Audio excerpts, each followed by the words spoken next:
Buen día, el día de hoy hablaré acerca del tema técnicas quirúrgicas en cáncer gástrico y sus complicaciones. Mi nombre es Luis David Quiñones García, soy residente del segundo año de cirugía general. Nuestro médico profesor, el doctor Luis Osvaldo Suárez Carrión, en el Instituto Mexicano del Seguro Social, Centro Médico Nacional de Occidente, Hospital de Especialidades del Servicio de Cirugía General. El contenido de mi presentación lo abordaré en tres rubros. El primero, sobre las generalidades. Veremos los criterios de resecabilidad e irresecabilidad, el manejo quirúrgico inicial, principios de gastrectomías, definiciones de gastrectomías y las indicaciones de las mismas. En el segundo se hablará sobre la técnica quirúrgica, en específico la gastrectomía subtotal y total con linfadenectomía de 2, las opciones de reconstrucción y los cuidados postoperatorios. Y en el tercer rubro será sobre las complicaciones, entre las que se figurarán las complicaciones a corto y largo plazo y en especial los síndromes post-gastrectomía. El tratamiento de cáncer gástrico se basa principalmente en la etapa clínica, la resecabilidad, la localización del tumor, experiencia del equipo tratante y disponibilidad de recursos. Una resección completa con márgenes negativos o R0 persiste como el único tratamiento curativo potencial para el adenocarcinoma gástrico. En cuanto a criterios de tumores resecables, está el tumor intraepitelial o in situ en el estadio T1A, T1B T3 más afecciones ganglionares N1 y o N2, un tumor T4 siempre y cuando pueda removerse en bloque con estructuras involucradas. En cuanto a los criterios de tumores irresecables, están los que ya son en un estadio N3, en específico los ganglios hepatoduodenales o en la raíz del mesenterio, los N4, que involucran los ganglios paraórticos, invasión o envolvimiento de estructuras vasculares mayores, con excepción de los vasos esplénicos, y la enfermedad metastásica, que puede incluir la citología peritoneal positiva. Sobre el manejo quirúrgico inicial, tenemos dos opciones. La primera, la resección endoscópica mucosa o submucosa. La NCCN la recomienda en centros experimentados. La resección submucosa se prefiere sobre la resección mucosa por conferir mejor control local, pero aún faltan más estudios de seguimiento a largo plazo para estas modalidades. Estará indicada en un tumor intraepitelial o en un tumor T1A, N0, M0, aunque las guías japonesas consideran lesiones menores de 2 a 3 centímetros. De cualquier manera, en caso de encontrar márgenes positivos o factores adversos en la revisión patológica, el paciente se va a considerar insuficientemente tratado y va a requerir una gastrectomía con disección ganglionar. En cuanto al manejo con gastrectomías, tenemos que puede llevarse a cabo una gastrectomía con linfadenectomía D1 si el tamaño tumoral es menor de 1.5 centímetros y una gastrectomía con linfadenectomía D2 si es mayor de 1.5 centímetros. Sobre principios de gastrectomías, el primero de ellos serían los márgenes. Estos se van a considerar apropiados arriba de 5 centímetros según las guías NCCN, que a diferencia de las guías japonesas, ellos, dependiendo del estadio, es los márgenes que ellos consideran apropiados. En un estadio T1, ellos consideran 2 centímetros, de T2 a T4, con un crecimiento expansivo, ellos dicen que se deben ser 3 centímetros, y con un crecimiento infiltrante de igual forma 5 centímetros. En extensión esofágica se aceptan un margen menor, pero siempre y cuando haya un estudio transoperatorio negativo. La disección ganglionar. La American Joint Committee on Cancer recomienda la disección de al menos 16 ganglios linfáticos y la NCCN recomienda 15 o más. Algunos estudios han mostrado mejor sobrevida a mayor número de ganglios resecados. Se ha sugerido que una disección de 2 debe incluir al menos 25 ganglios linfáticos. En cuanto a esplenectomía y o pancreatectomía distal, se dice no es necesaria de rutina, a menos que esté involucrado el páncreas, el vaso o su ilio, ya que la resección de rutina se ha demostrado que aumenta la morbilidad postoperatoria. La omentectomía mayor y menor se realizan siempre en las gastrectomías oncológicas, ya que estas van a incluir estaciones ganglionares dentro de los omentos. La bursectomía se suele realizar en las gastrectomías de 2, pero su valor es incierto y en muchas series no lo recomiendan por el valor limitado en cuanto a la resección del tejido tumoral. Una yeyunostomía se va a considerar, se recomienda realizar si se va a anticipar que el paciente va a requerir algún tipo de terapia sistémica, quimioterapia o radioterapia postoperatoria, o en el caso de que en una gastrectomía total el paciente presente un estadio nutricio deficiente en el preoperatorio. La resección laparoscópica parece ser apropiada oncológicamente y ofrece mejor recuperación postoperatoria. De igual forma, se necesitan aún más estudios según la NCCN. Ya hablando de gastrectomías y sus definiciones, según las guías japonesas, tenemos que se dividen en dos, las curativas y las no curativas. En cuanto a las curativas, una gastrectomía estándar es cuando hay una resección de al menos 2/3 del estómago con linfadenectomía de 2. La extendida, cuando hay resección de órganos adyacentes o linfadenectomía más allá de D2.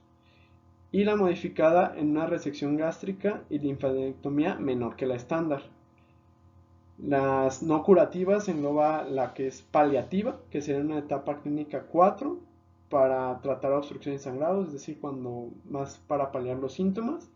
Y una de reducción sería una etapa clínica 4 sin síntomas, aunque no hay evidencia de su utilidad.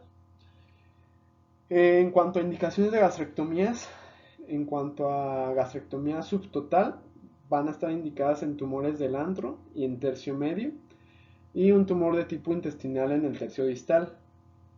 Y para las gastrectomías totales, estarían indicadas en tumores pobremente diferenciados, tumores difusos y tumores mesenquimatosos.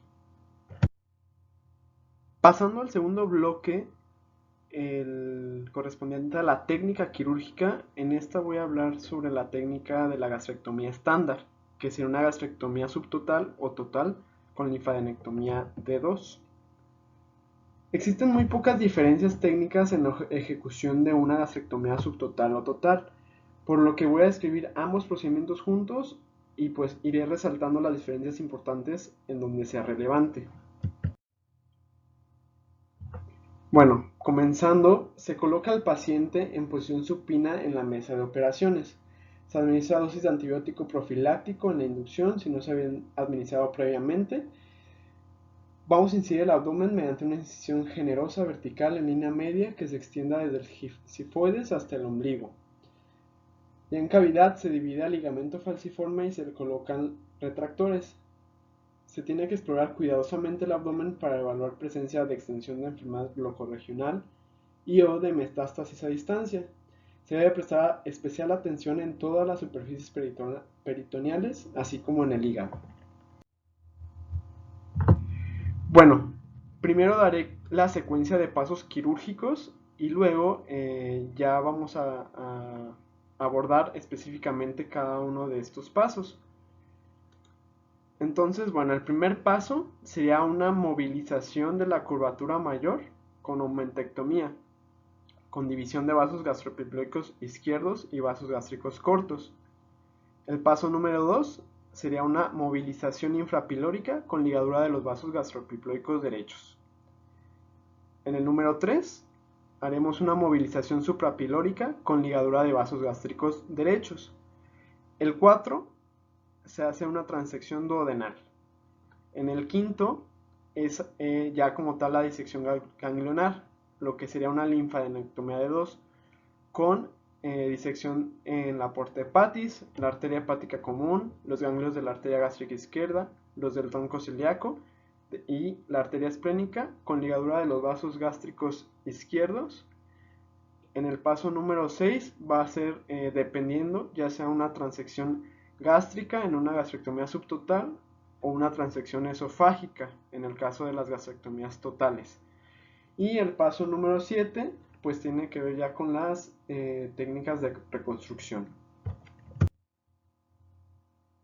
Bueno, en el paso número 1, que es la movilización de la curvatura mayor, Se diseca el aumento mayor del colon transverso con ayuda del electrocauterio. Esta disección se lleva a cabo en un plano avascular entre el aumento y las apéndices epiploicas del colon.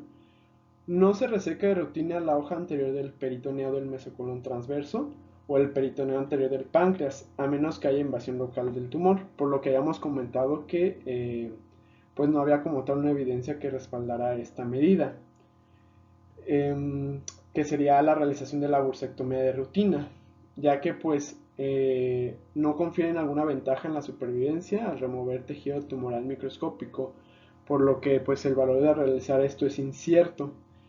En cambio, el aumento sí se reseca con el espécimen, ya que va a contener numerosos ganglios perigástricos, desde el D1 hasta el D4. Ya con el aumento mayor separado, la disección va a comenzar en el lado izquierdo del abdomen, de modo que el epiplon se pueda disecar de la flexura esplénica y el polo inferior del vaso, exponiendo el cuerpo y la cola del páncreas. Se van a identificar los vasos gastroepiploicos izquierdos y se deberán ligar cerca del origen de su origen en los vasos esplénicos. Posteriormente, cerca del vaso, se dividen cada uno de los vasos gástricos cortos. Para una gastrectomía total, se deben dividir todos los vasos cortos. Sin embargo, en una gastrectomía subtotal, la preservación de al menos algunos de estos vasos gástricos es crítica, porque como esta operación implica la división de las 4 arterias principales que dan irrigación al remanente gástrico, pues la ligadura de los vasos gástricos cortos va a desvascularizar el remanente gástrico con una isquemia resultante de la anastomosis gastroyeyunal, y esto pudiera ser o generar una complicación de fuga anastomótica. Un aspecto importante a considerar es que si durante el curso de una gastrectomía subtotal distal se produce una lesión esplénica, lo que va a ser necesario, pues por consiguiente, realizar una esplenectomía, la recomendación es convertir o realizar una gastrectomía total para evitar este riesgo de necrosis del remanente gástrico. En el segundo paso, en cuanto a la movilización infrapilórica, una vez que el lado izquierdo del estómago se ha movilizado por completo, hay que continuar con la disección del epiplon hasta el lado derecho del abdomen, cerca de la flexión hepática del colon, donde se divide el epiplon hasta el duodeno. Se va a identificar la vena gastroepiploica derecha y se procederá a ligar en su unión con el tronco gastrocólico y la arcada pancreático-duodenal inferior. La arteria gastroepiploica derecha se divide a medida que surge la arteria gastroduodenal y con ella la estación 6 de ganglios linfáticos que se van a disecar de la cabeza del páncreas para que puedan ser incluidos con la muestra patológica. Bueno, el tercer paso, la movilización suprapilórica, se divide el ligamento gastrohepático. En este punto es posible encontrarse con una arteria hepática izquierda accesoria, que suele pasar por este ligamento. Si se descubre, hay que ligarla. Se recomienda hacer primero una prueba con Bulldog por algunos minutos para corroborar la perfusión del hígado antes de ligarla. El ligamento hepatoduodenal se abre verticalmente en la dirección de la arteria hepática propia, exponiendo completamente la arteria gástrica derecha y la gastroduodenal. La arteria gástrica derecha se divide en su origen, ya sea desde la arteria hepática propia o la arteria gastroduodenal. La vena gástrica derecha, de igual forma, se liga cerca de su unión con la vena porta y con ella la estación 5 de nódulos linfáticos que se van a disecar junto con la muestra. Se diseca también cualquier grasa residual y se van a ligar los vasos residuales. De esta manera va a quedar el duodeno completamente movilizado. El paso número 4 pues es la transección duodenal. En este punto pues la transección del duodeno es simple y típicamente se realiza con una engrapadura lineal de anastomosis gastrointestinal o GIA. Se divide el duodeno distal al píloro a menos que se sospeche invasión del duodeno por el tumor, en cuyo caso el duodeno debe dividirse más distalmente para asegurar un margen histológico negativo. La línea engrapada en el muñón duodenal puede invertirse con estructuras de Lembert interrumpidas. La transección del duodeno permite la elevación y rotación del estómago fuera del campo quirúrgico para dar paso a la disección ganglionar o linfadenectomía de 2. Y pues bueno, aquí ya en el paso de una linfadenectomía de 2, la disección va a comenzar dividiendo el peritoneo y los linfáticos en el porta hepatis, de derecha a izquierda hasta que se alcanza la abertura del aumento menor. Se diseca el tejido linfático de la arteria hepática propia y a lo largo de la superficie anterior de la vena porta, para incluir los ganglios linfáticos de la estación 12. La disección continúa a lo largo del borde superior del páncreas, dividiendo el tejido entre la hepática común y este mismo, incluyendo la estación 8 de ganglios linfáticos. La vena gástrica se identifica cruzando posteriormente desde la curvatura menor, se tiene que ligar y se divide en su confluencia con la vena porta o esplénica. El tejido linfático entre el borde superior del páncreas y a lo largo de la arteria esplénica proximal también se diseca, que es el que incluye la estación 11. La disección continúa medialmente hacia el tronco celíaco, el cual está limitado por tejido linfático en su superficie anterior, correspondiendo a la estación 9.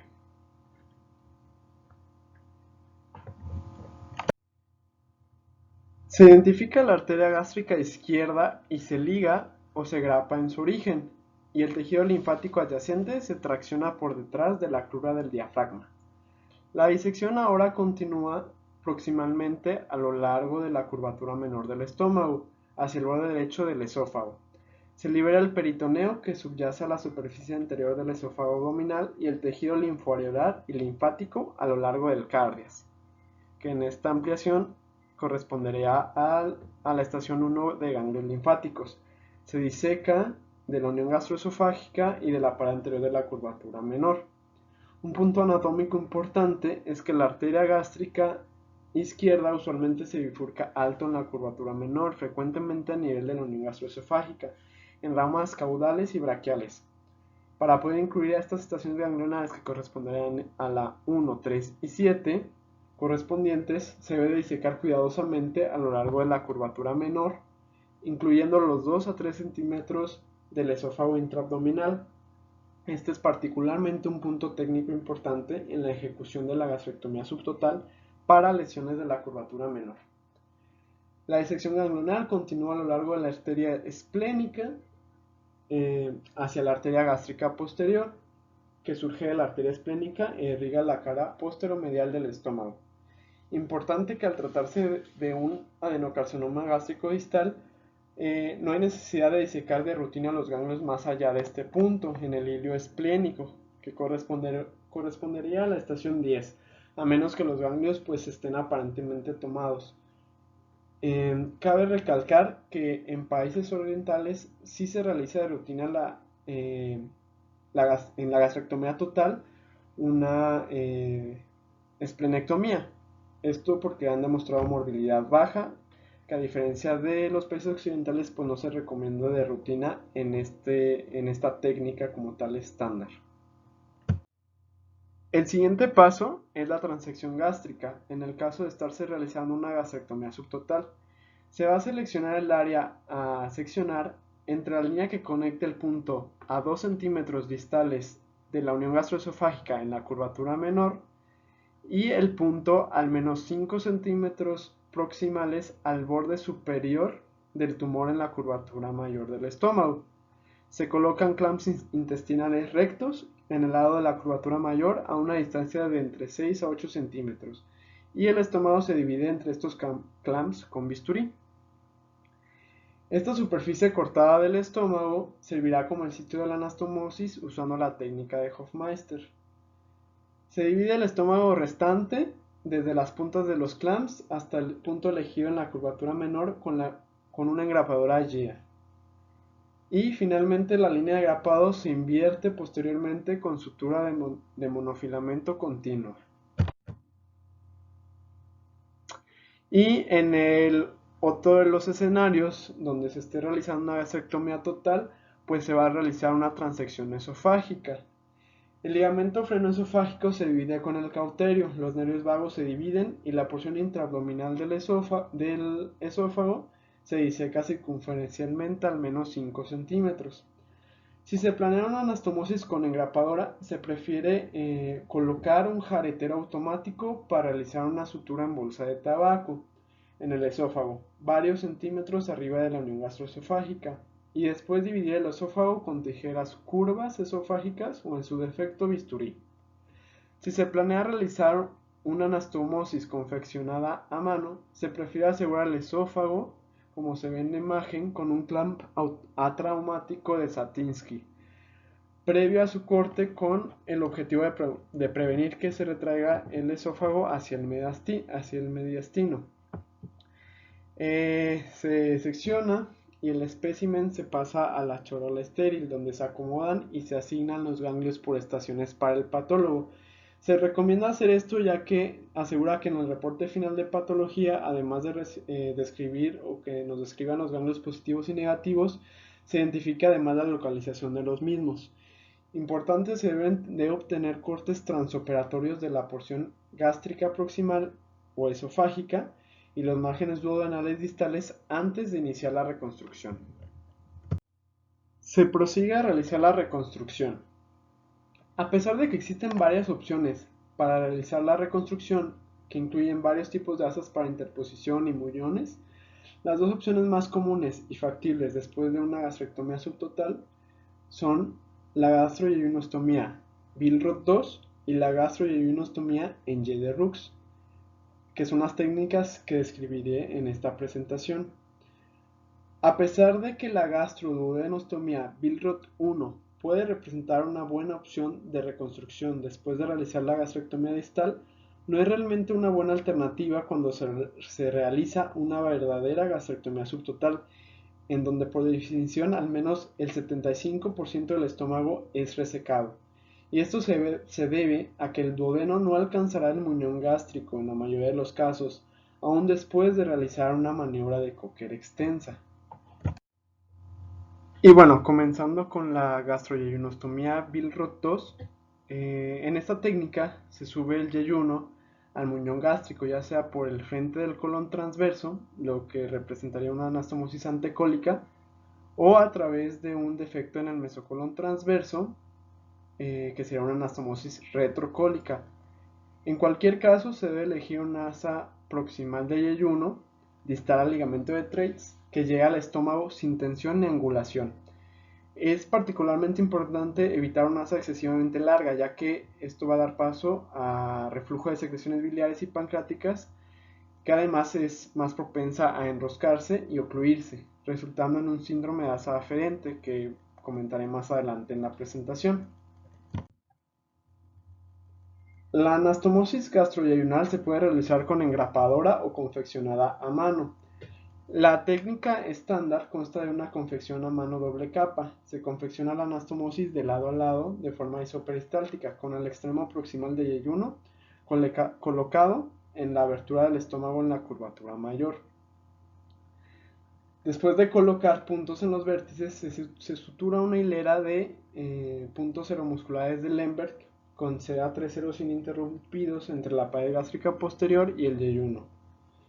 Se retira el clamp recto del estómago y se hace una incisión en el yeyuno de longitud ligeramente más corta que la gastrostomía con el electrocauterio.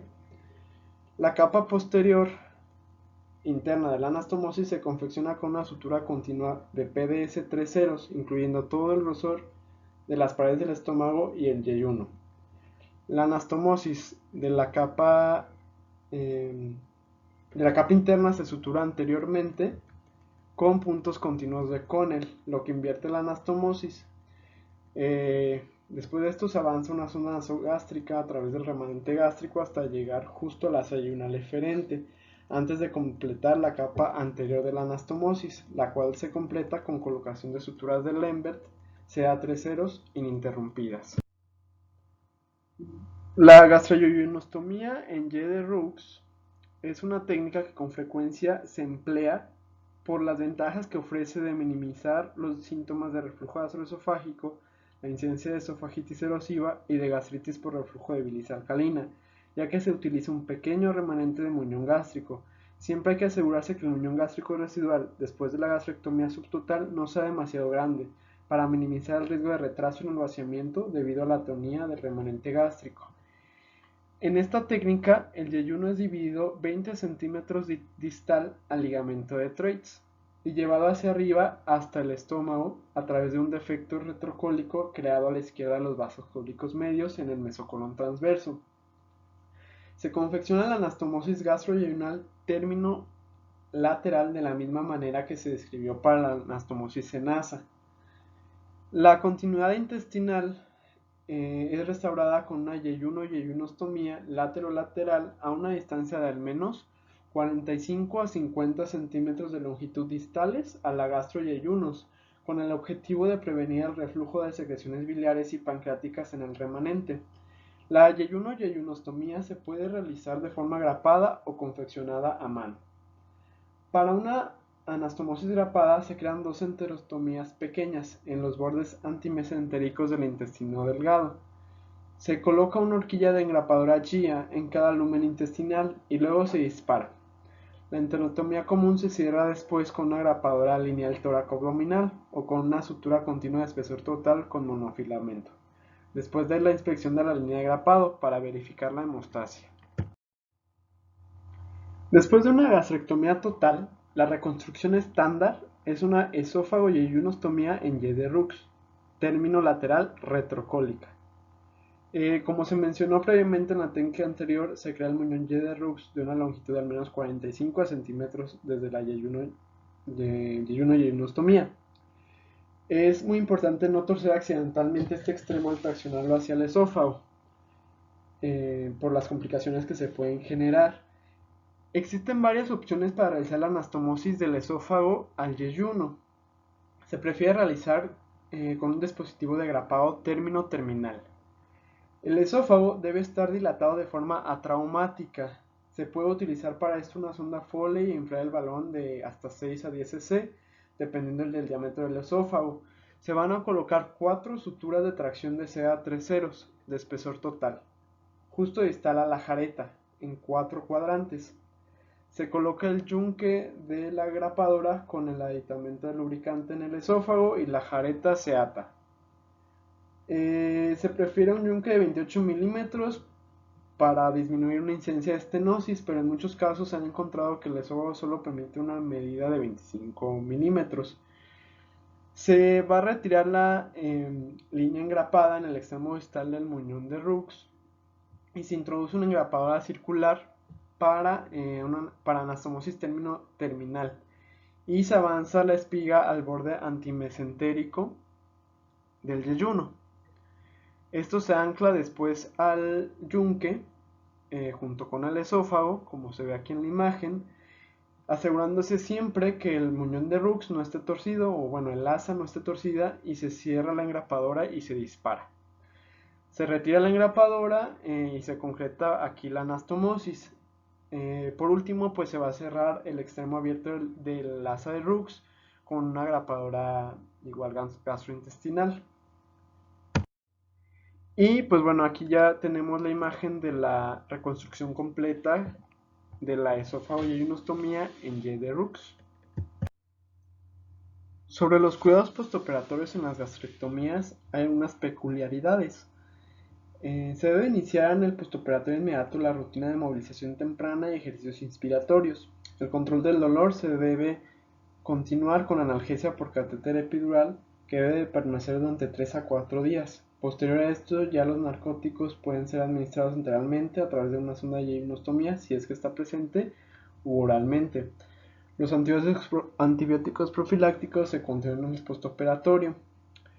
Hay que mantener un adecuado equilibrio de líquidos y electrolitos y una adecuada diuresis para disminuir la incidencia de complicaciones cardiopulmonares, y esto también puede acortar la duración del hilio. Para los pacientes sometidos a gastrectomía subtotal, se debe retirar la sonda nasogástrica al haber un retorno audible de la función intestinal o antes si los volúmenes aspirados son bajos. Esto ocurre típicamente en el tercer día del postoperatorio. Después del retiro de la sonda nasogástrica, el paciente comienza con una dieta de líquidos claros y se progresa paulatinamente a una dieta que consta de 6 pequeñas comidas diarias. No se suele obtener habitualmente un estudio de contraste postoperatorio como un estudio varitado, ya que las fugas anastomáticas clínicamente ocultas que se pueden mostrar radiográficamente son generalmente mínimas o nulas. Sin embargo, si el paciente presenta fiebre inexplicable, taquicardia o hilio prolongado, este estudio de contraste sí debe de ser tomado junto a lo mejor con un ATAC. Las fugas anastomáticas clínicamente significativas, generalmente se drenan. Se prefiere una ruta percutánea guiada por imagen. En el otro caso de pacientes sometidos a gastrectomía total, rutinariamente sí se recomienda obtener una prueba de deglución de contraste soluble seguido de bario en el tercer día postoperatorio. Ya si no se encuentra una fuga anastomática, la sonda nasoyeyunal puede ser retirada y se puede comenzar una dieta de líquidos claros. Si se tolera la dieta líquida, al cuarto día postoperatorio se va a progresar a una dieta blanda. Con estas recomendaciones, pues ya los pacientes de gastrectomía total pueden ser dados de alta entre el día 6 o séptimo del postoperatorio. En el caso de presentarse una fuga anastomótica, se va a dejar la sonda nasoyunal y se mantiene el paciente en ayunas. Si la fuga es clínicamente significativa, se obtiene un ATAC y se debe de realizar pues el drenaje percutáneo dirigido. Para el subconjunto de pacientes en los que se coloca un tubo de yeyunostomía, se inicia la alimentación enteral a dosis bajas y se inicia en la mañana del segundo día postoperatorio y se va progresando paulatinamente hasta llegar al objetivo de cubrir el 100% de los requerimientos calóricos y proteicos para el peso ideal del paciente.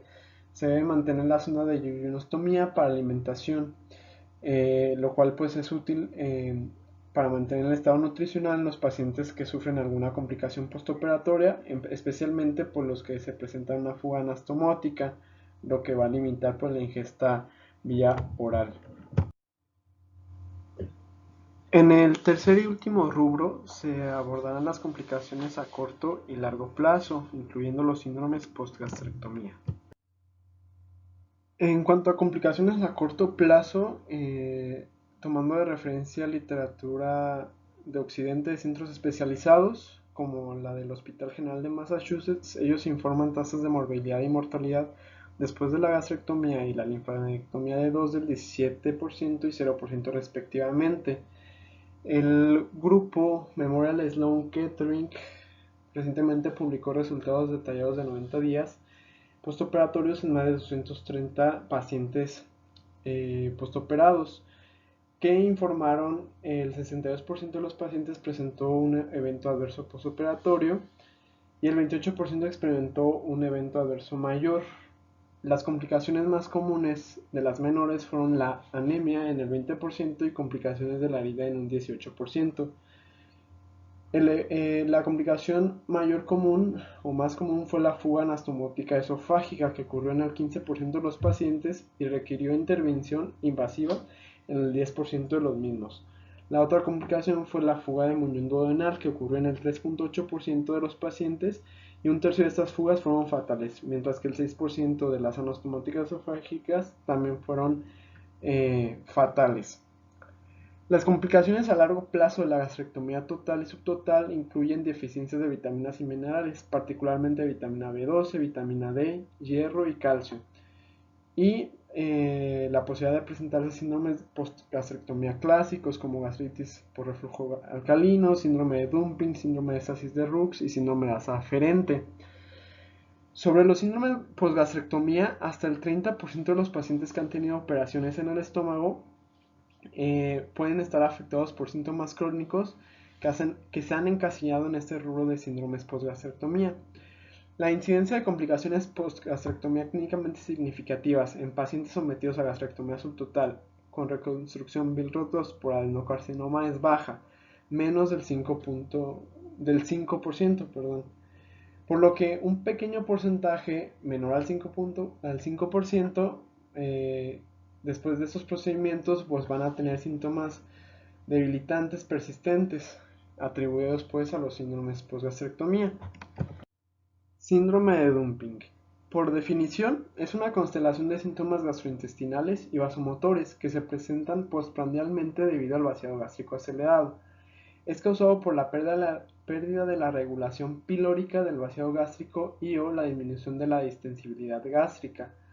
por lo que este síndrome se puede presentar tanto en procedimientos que alteren la presión pilórica, volumen intragástrico normal, entre los que se encuentran la vagotomía gástrica proximal, gastrectomía en manga y funduplicatura, o en su defecto en los procedimientos que alteren la resistencia al flujo de salida, como la piloroplastia y la gastroyeyunostomía. Los procedimientos que alteran ambos tienen la mayor incidencia de dumping, por ejemplo en la gastrectomía, derivación gástrica en Y de Rux. En cuanto a la incidencia de este síndrome, se han informado síntomas de dumping en hasta el 70% de los pacientes con Billroth 2 y hasta el 75% de los pacientes después de una derivación gástrica Y de Rux por obesidad. El tipo de reconstrucción influye en el porcentaje de presentación del síndrome. Por ejemplo, en la gastroyeyunos Y de Rux el porcentaje es del 11%, que es mucho más baja que las previas.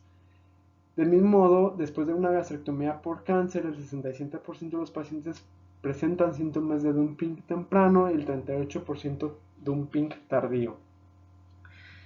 Están las dos formas, la forma temprana y la tardía. En la temprana, pues el dumping es más común esta forma de dumping y comienza dentro de los 30 minutos posteriores a una comida.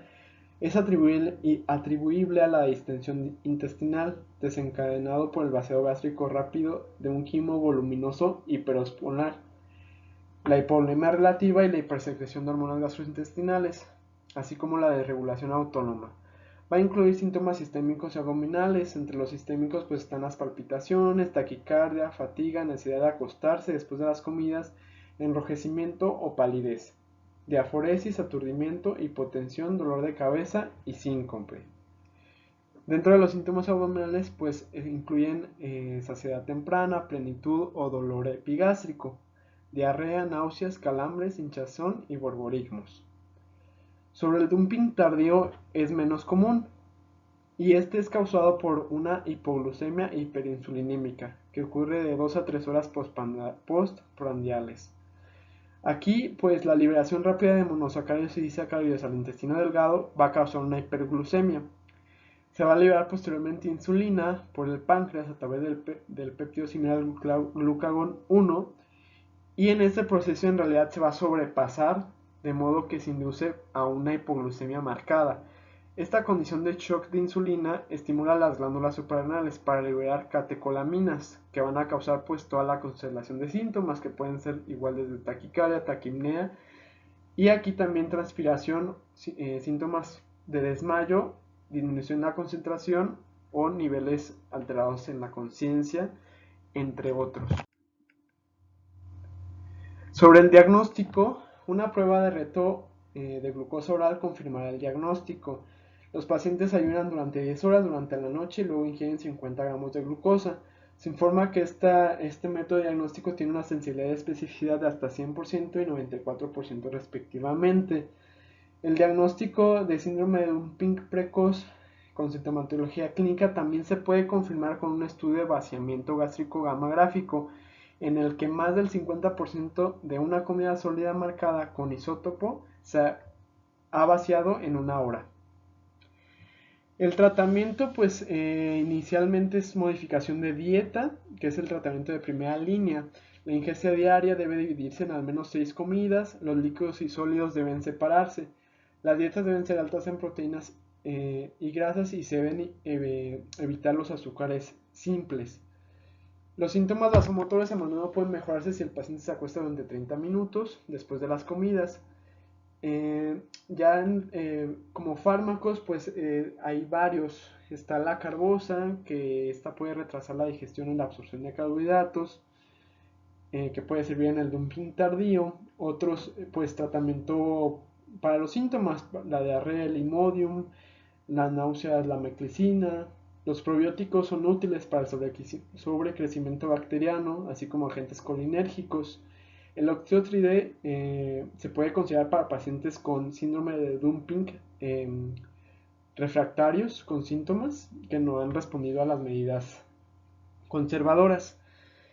En cuanto al tratamiento quirúrgico, realmente como la mayoría de los pacientes mejoran con el tiempo, ya sea meses o incluso años, con el manejo de dieta y medicación, Debe, antes de pensarse en la cirugía, pues optimizarse el tratamiento médico y posteriormente pues pensar en la cirugía. Sobre los enfoques quirúrgicos en el síndrome de Dumping, pues está la gastrectomía distal con reconstrucción en Y de Rux y la interposición intestinal inversa. Esta rara vez se usa actualmente porque bueno, esta operación interpone un segmento de intestino invertido de 10 centímetros entre el estómago y el intestino delgado proximal, en lo que va a ralentizar el vaciado gástrico, pero pues a menudo conduce a obstrucción que igualmente va a requerir una nueva reoperación. Para el dumping severo, después de una gastrectomía con Billroth 1 o 2, se debe considerar la conversión a una gastroyeyunos con Y de Rux, porque la movilidad del asa de Rux pues va o tiende a retrasar el vaciado gástrico.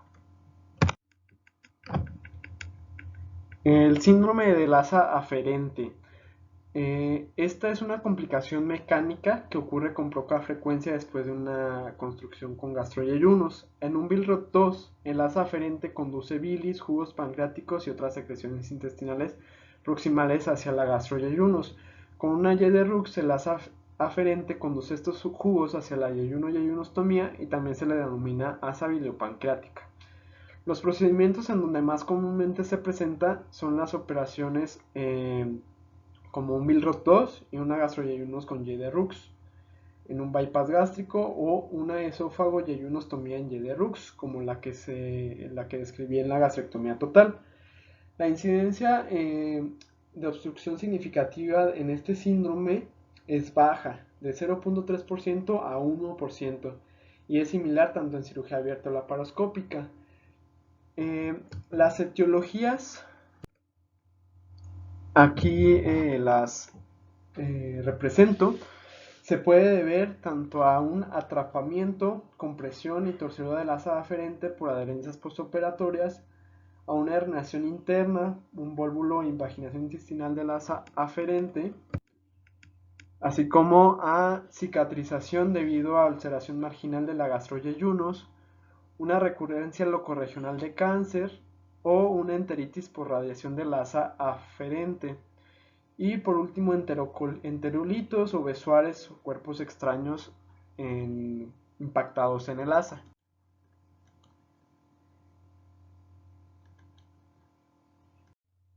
La presentación clásica del síndrome del asa aferente crónica es el dolor abdominal postprandial aliviado por el vómito bilioso. Una comida provoca secreción pancreática biliar en el asa aferente obstruida. A medida que aumenta el volumen de estas secreciones, el duodeno obstruido y el yeyuno proximal se distienden en mayor medida. Finalmente, la presión en la extremidad aferente parcialmente obstruida degenera en obstrucción completa, entre 30 a 60 minutos, liberando un gran volumen de secreciones biliosas en el estómago o en el asa de Rux. Esto conduce a vómito bilioso y al alivio inmediato del dolor que fue ocasionado por el asa aferente. La pérdida de peso y anemia son comunes, hay sobrecrecimiento bacteriano secundario a éstasis de las asas aferentes que puede contribuir a problemas de malabsorción de grasas y otros nutrientes como vitamina B12 o hierro. Si la obstrucción es de alto grado o completa, el asa aferente distendida puede no descomprimirse lo suficiente. En este escenario, el vómito, si está presente, no será biliar y resultará en un cuadro clínico de obstrucción de asa cerrada, que se manifiesta como un abdomen agudo. Si no se reconoce temprano, pues esta entidad puede perforar y provocar peritonitis. Dependiendo de la agudeza y la gravedad de la obstrucción, el examen físico pues, va a revelar datos de pérdida de peso, distensión abdominal, masa abdominal superior y sensibilidad abdominal.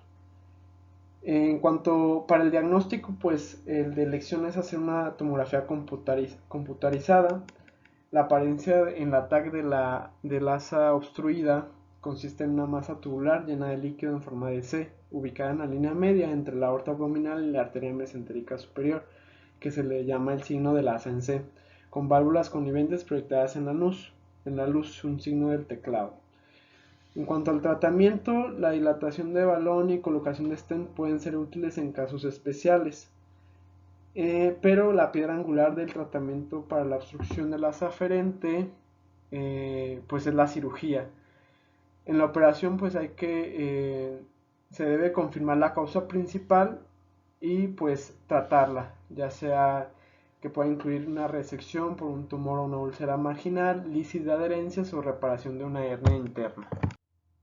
Síndrome de Rux. Después de la gastrectomía distal con reconstrucción en Y de Rux, algunos pacientes experimentan un vaciamiento gástrico retrasado sintomático a sólidos. El síndrome de Rux es más común en presencia de un remanente gástrico grande o después de vagotomía y bastante poco frecuente después de una derivación con fines bariátricos.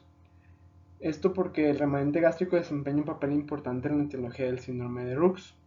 Los síntomas incluyen dolor y distensión abdominal, hinchazón postprandial, náuseas y vómitos. Por lo general el vómito contiene alimentos sólidos. Puede producirse un sobrecrecimiento bacteriano con diarrea y malabsorción de nutrientes. Para el diagnóstico se utiliza la endoscopía, en donde el remanente gástrico puede dilatarse y habrá retención de alimentos e irritación de la mucosa. La gamografía mostrará un vaciado notablemente retrasado a los sólidos y a los líquidos generalmente no se va a alterar. Para el tratamiento está el manejo conservador, con el cual la mayoría de los pacientes van a poderse manejar con manipulaciones en la dieta y uso de agentes procinéticos. En cuanto a enfoques quirúrgicos para tratar el síndrome de Rux, va a depender del procedimiento previo que se ha realizado.